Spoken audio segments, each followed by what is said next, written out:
Ya, halo teman-teman semua. Bayangkan jika suatu pagi di tahun 2030 nanti, kita pergi ke pasar, tapi uang di dompet kita nggak lagi cukup buat beli beras 5 kilo.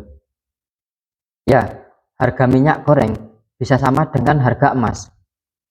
Listrik naik berkali lipat, dan pekerjaan makin sedikit. Orang-orang antri di bank, tapi saldo rekening tiba-tiba dibatasi. Ya, kedengarannya seperti film kiamat finansial, tapi percayalah, banyak ahli ekonomi dan lembaga riset internasional sudah memperingatkan, yaitu krisis besar sedang mengintai kita, dan di tahun 2030 nanti bisa jadi puncaknya. Ya, yang lebih mengejutkan, ada fakta-fakta mengerikan yang tidak banyak diungkap ke publik. Fakta ini bukan gosip semata, tapi sudah ada tanda-tandanya sejak sekarang. Nah, di video ini saya akan bongkar 10 fakta tersembunyi tentang krisis keuangan di 2030 nanti. Jangan di skip, karena di akhir video saya juga akan kasih strategi praktis biar kita bisa tetap bertahan menghadapi badai krisis ini. Ya, yang pertama, uang kertas akan kehilangan nilai. Teman-teman semua, sejak pandemi 2020 kemarin, hampir semua negara mencetak uang besar-besaran. Alasannya untuk menyelamatkan ekonomi. Tapi konsekuensinya inflasi menggila. Coba perhatikan harga kebutuhan pokok sekarang. Dulu uang 100.000 bisa belanja banyak. Sekarang habis hanya untuk beberapa item saja. Bayangkan di 2030 daya beli uang bisa merosot 50-70%. Yang artinya gaji 5 juta hari ini mungkin cuman terasa seperti 2 juta di masa depan. Ini sebabnya banyak negara mulai mengurangi ketergantungan pada uang fisik dan diam-diam menyiapkan sistem baru. Yang kedua, utang dunia sudah tidak terkendali. Ya, menurut data IMF, total uang dunia sekarang sudah lebih dari 3.000 triliun dolar. Itu angka yang mustahil dilunasi. Ya, negara maju seperti Amerika Serikat, Jepang, bahkan unit Eropa sebenarnya sudah bangkrut, tapi mereka menutupnya dengan trik keuangan, yaitu pinjam lagi untuk bayar pinjam lama. Ya, masalahnya utang itu tidak hilang begitu saja. Dampaknya akan dilempar ke masyarakat lewat pajak lebih tinggi, kenaikan harga barang, dan penurunan kualitas layanan publik. Tahun 2030 bisa jadi titik balik di mana sistem hutang global ini benar-benar runtuh. Yang ketiga, munculnya uang digital kendali penuh. Ya, banyak orang belum sadar, bank-bank sentral di seluruh dunia sedang menyiapkan central bank digital country. Kedengarannya modern, tapi ada sisi gelap. Ya, dengan CBDC, semua transaksi bisa dipantau penuh, privasi hilang. Jika pemerintah ingin membatasi pengeluaran kita, saldo bisa langsung dibekukan. Bahkan bisa terjadi diskriminasi.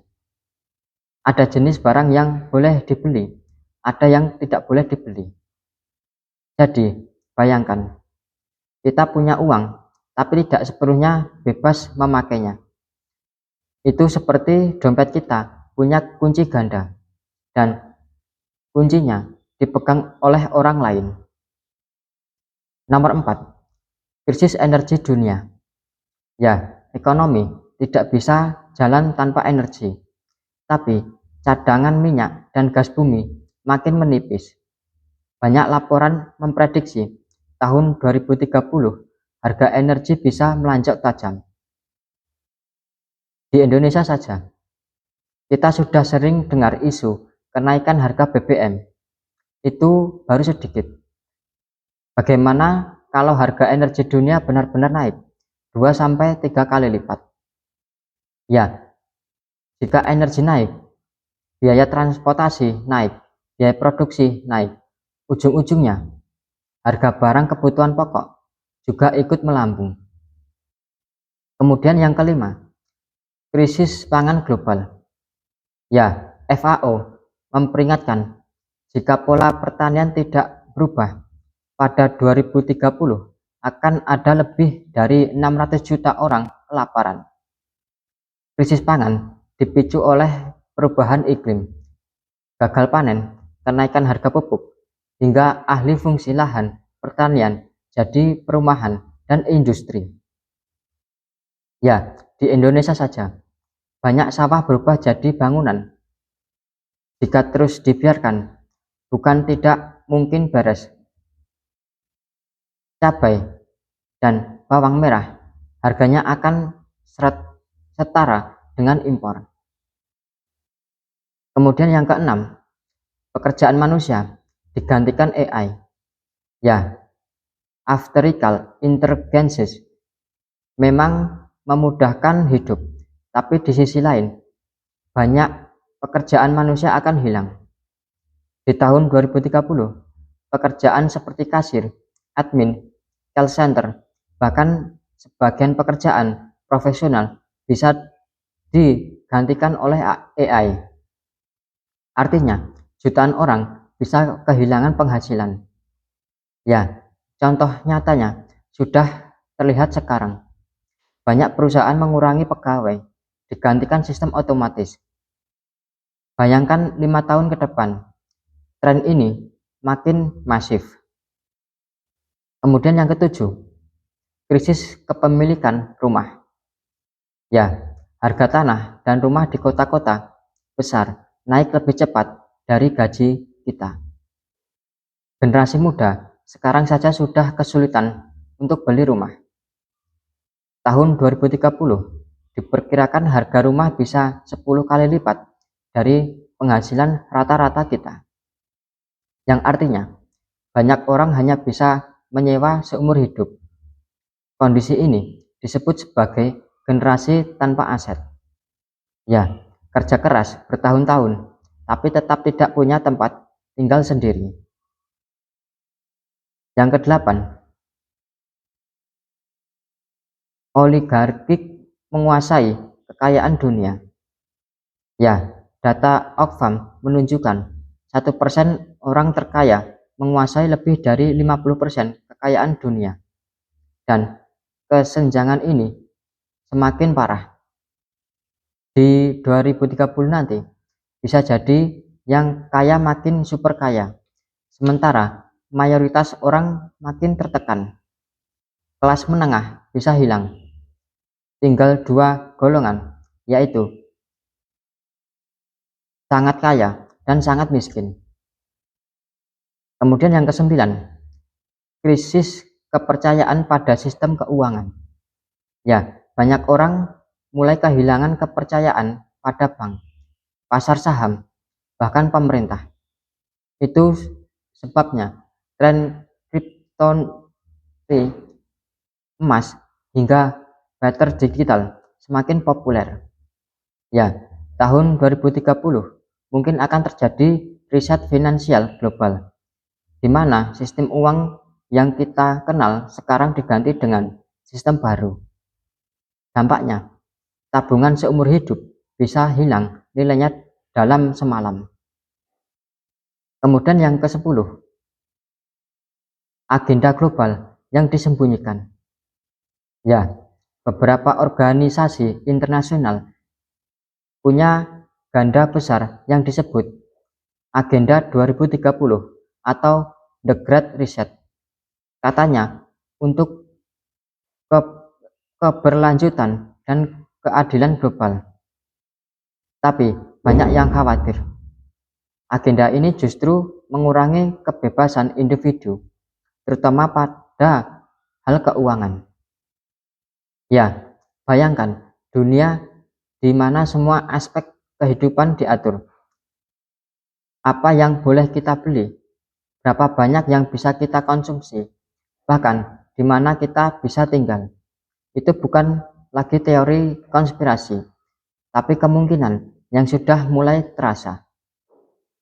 Ya, jadi bagaimana kita bisa terus bertahan?